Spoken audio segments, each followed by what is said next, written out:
बच्चों, इसके पूर्व हमने आपको मनोविज्ञान की अध्ययन पद्धतियों की चर्चा की थी। तो पढ़ाई के पहले एक बात मैं आप लोगों को एक सूचना या एक मैसेज मैं आपको देना चाहती हूँ। बच्चों, आपको पता ही है आजकल हम सभी एक बहुत ही खतरनाक वायरस कोरोना वायरस की वजह से घरों में बंद हो गए हैं, लॉकडाउन हो गया है और सबको सुरक्षित रखने के लिए सरकार ने ये लॉकडाउन का कदम उठाया है। बच्चों, ये वायरस ऐसा है कि अभी तक इसकी कोई ना वैक्सीन बनी है ना कोई इसकी मेडिसिन बनी है। तो सबसे बड़ी सुरक्षा इससे ये है कि हम अपने आप को इस वायरस से बचा के रखें। इसके लिए हम लोगों को तरह तरह के सुझाव, जैसे हाथों को धोना, बार बार साबुन से हाथ को धोना, किसी दूसरे से सोशल डिस्टेंसिंग बना के रखना, घर परिवार में भी घर से बाहर जाते समय मास्क और सैनिटाइज़र का इस्तेमाल करना, ये सारे तरीके बताए गए हैं। इसके अलावा सबसे ज़्यादा आवश्यक चीज़ ये है कि हमें अपने रोग प्रतिरोधक क्षमता को बढ़ाकर रखना है।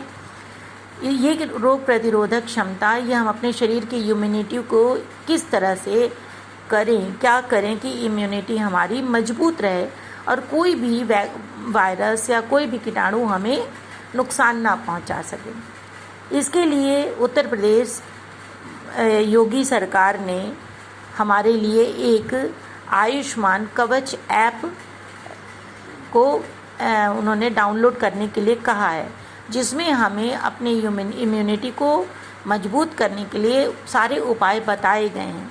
तो मेरा अनुरोध है बच्चों कि आप लोग आयुष्मान कवच को अपने मोबाइल में डाउनलोड करिए और पूरे परिवार को और अपने दोस्तों, मित्रों को, सगे संबंधियों को उसके बारे में बताइए, ताकि ज़्यादा से ज़्यादा लोगों की जीवन की रक्षा हो सके। ठीक है बच्चों, अब हम आते हैं अपने विषय पर। हमने आप लोगों को अध्ययन पद्धतियों में बताया था कि हमारे अध्ययन पद्धतियों मनोविज्ञान के अध्ययन की 2 विधियां हैं। एक है आत्मनिष्ठ विधि, दूसरी है वस्तुनिष्ठ विधि। आत्मनिष्ठ विधि के अंदर आत्मनिरीक्षण विधि या आत्मनिष्ठ विधि के बारे में हमने आपकी पिछले कक्षा में चर्चा किया था। तो दूसरी है वस्तुनिष्ठ विधि। वस्तुनिष्ठ विधि में मैंने आप लोगों को अवलोकन विधि तथा निरीक्षण विधि की बात बताई थी और इसके बाद मैंने आप लोगों को बताई थी नैदानिक विधि। 2 विधियों के बारे में हमने चर्चा की थी। हमने आपसे कहा था क्योंकि प्रयोगात्मक विधि की मैं विस्तृत चर्चा करना है, इसलिए एक ही वीडियो में एक साथ सारी बातें बताना संभव नहीं था। तो आज मैं आप लोगों को प्रयोगात्मक विधि की चर्चा करने जा रही हूँ। किसी व्यवहार एवं मानसिक प्रक्रिया का अध्ययन प्रयोग के द्वारा करना ही प्रयोगात्मक विधि कहलाता है। किसी भी प्रकार की क्रिया को, किसी बात को जानने के लिए एक तो हम थ्योरेटिकल पढ़ाई करते हैं, जानते हैं, सुनते हैं, पढ़ते हैं, सीखते हैं, लेकिन जब हम उसी काम को करके सीखते हैं तो वो विधि प्रयोगात्मक विधि कहलाती है। इस विधि को प्रतिपादित करने वाले मनोवैज्ञानिक थे विलियम वुंड महोदय। इन्होंने सर्वप्रथम 1879 में 1879 में विलियम वुंड महोदय ने मनोविज्ञान की प्रथम प्रयोगशाला जर्मनी के लिप्जिग नामक स्थान पर की थी। उस प्रयोगशाला में प्रयोग विधि से अध्ययन किया गया।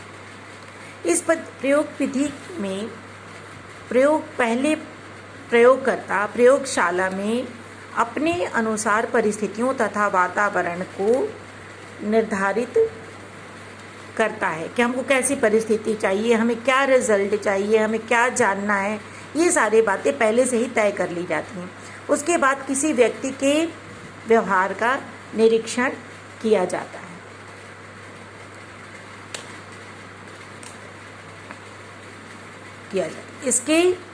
इसलिए इसे हम नियंत्रित निरीक्षण विधि भी कहते हैं, क्योंकि इसमें पहले से ही सब कुछ चयन कर लिया जाता है तथा नियंत्रित कर लिया जाता है। अपने अनुसार वातावरण को तैयार किया जाता है। इस विधि का पहली विधि आपको समझ में आ गई। इसका किसने इसका प्रतिपादन किया? विलियम वुंट महोदय ने 1879 में।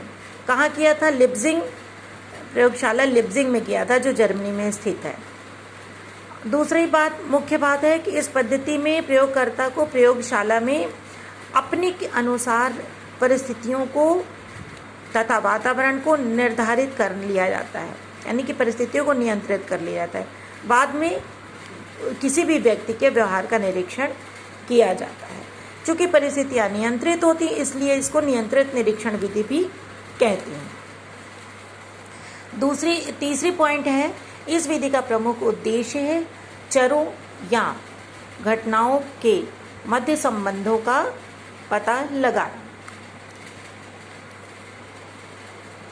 चरों या घटनाओं यानी किसी भी व्यवहार में क्या पाते हैं, कौन से तथ्य हैं, वो तथ्य जो हैं ये चर कहलाते हैं। हम आपको बताएंगे कि चर क्या होता है। तो ये चर जो होते हैं वो 3 प्रकार के होते हैं। जो भी प्रयोगात्मक वातावरण में हैं, जो बातें, जो तथ्य जिनको नियंत्रित किया जाता है, उनको चर कहा जाता है।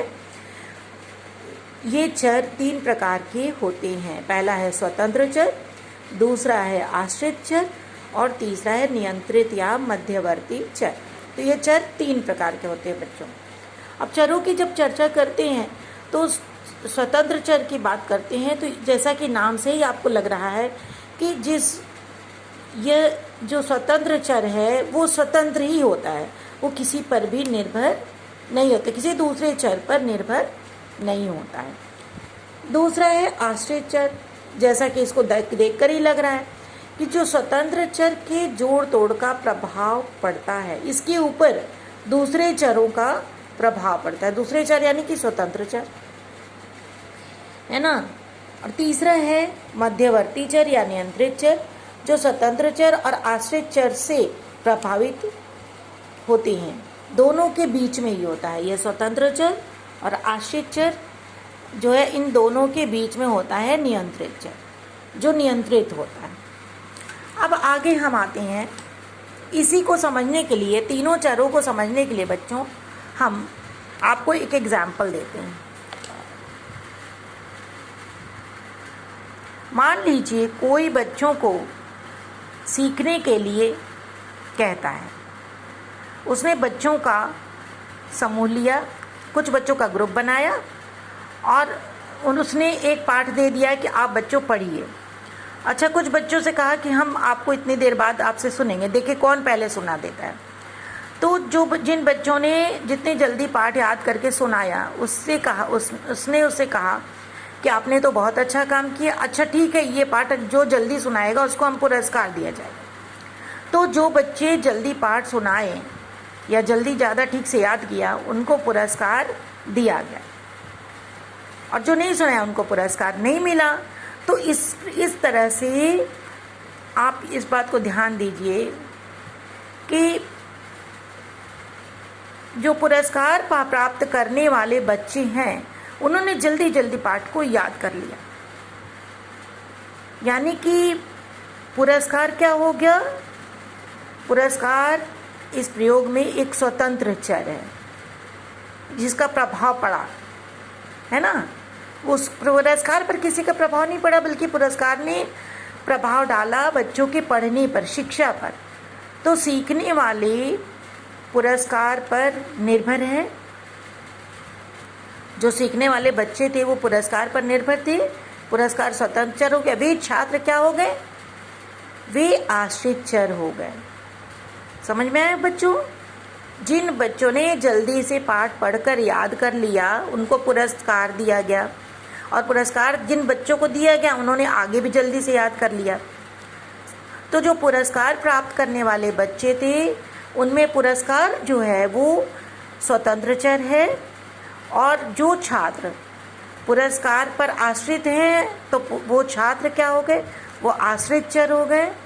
और छात्रों की उम्र, लिंग आदि, आयु, ये सब क्या है? ये मध्यवर्ती चर हैं।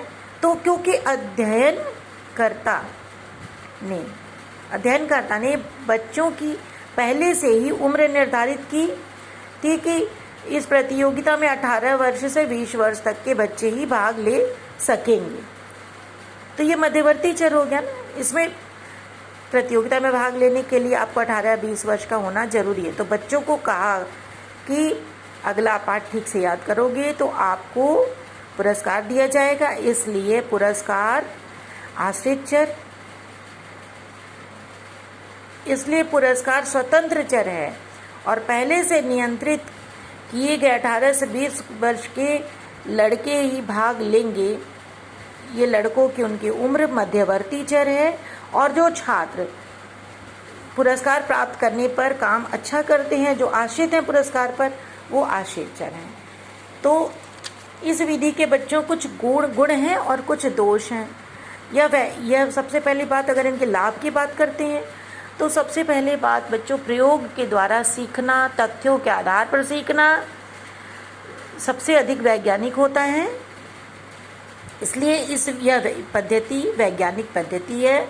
इस विधि से जो परिणाम प्राप्त होते हैं उनकी जांच संभव है। यानी कि अगर हमने रिजल्ट निकाला कि इतने बच्चों को ये नंबर कितने मिले, तो इसका जो हम क्रियाविधि है पूरा, इसका हम टेस्ट कर सकते हैं कि यह ऐसे करने की वजह से ऐसा रिजल्ट आया। तो इसका परिणाम जो है जांच किया जा सकता है, इसका संभव है परिणाम का। यह विधि विश्वसनीय, वैध तथा वस्तुनिष्ठ विधि है। विश्वसनीय इसलिए है कि जो कहा गया वो सत्य है, सत्य है ना, विश्वसनीय, उस पर विश्वास किया जा सकता है। वैध मतलब जितनी बात कही गई है उसकी वैधता है, जांच की जा सकती है।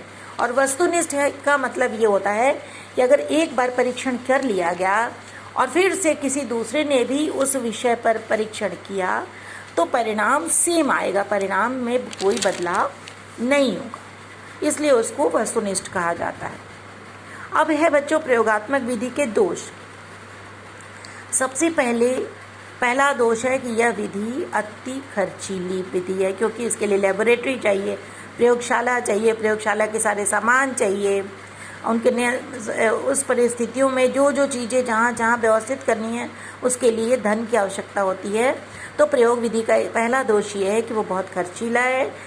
दशाओं को नियंत्रित करते वक्त कठिनाई होती है। प्रयोगशाला में सब कुछ अपने हिसाब से मैनेज करना, सारे चरों को नियंत्रित करना, वस्तुओं को सेट करना, इसके लिए बहुत मुश्किल होती है। तो ये विषय तो कठिन विषय है। अगला है प्रयोज्य के व्यवहार में बनावटीपन आ जाता है। कभी कभी प्रयोगशाला में व्यक्ति उस माहौल में अपने सही और अपने नेचुरल व्यवहार का प्रदर्शन न करके कुछ बनावटी प्रदर्शन भी कर देता है, तो जिसके कारण परिणाम जो है वो सही नहीं आता है। तो इसलिए ये 3 दोष बच्चों हैं जो प्रयोगात्मक विधि में पाए जाते हैं। तो अब मैंने आपको ये पाठ जो है बता दिया। आप लोग इसको पूरा पढ़ लीजिए, इसको तैयार कर लीजिए, इसका नोट्स बना लीजिए। बच्चों ये बहुत ही इम्पॉर्टेंट पार्ट है। प्रयोगात्मक विधि वैज्ञानिक विधि है, इसके गुण दोष क्या हैं, इसको आप अच्छी तरह से कॉपी में करके तैयार कर लीजिए।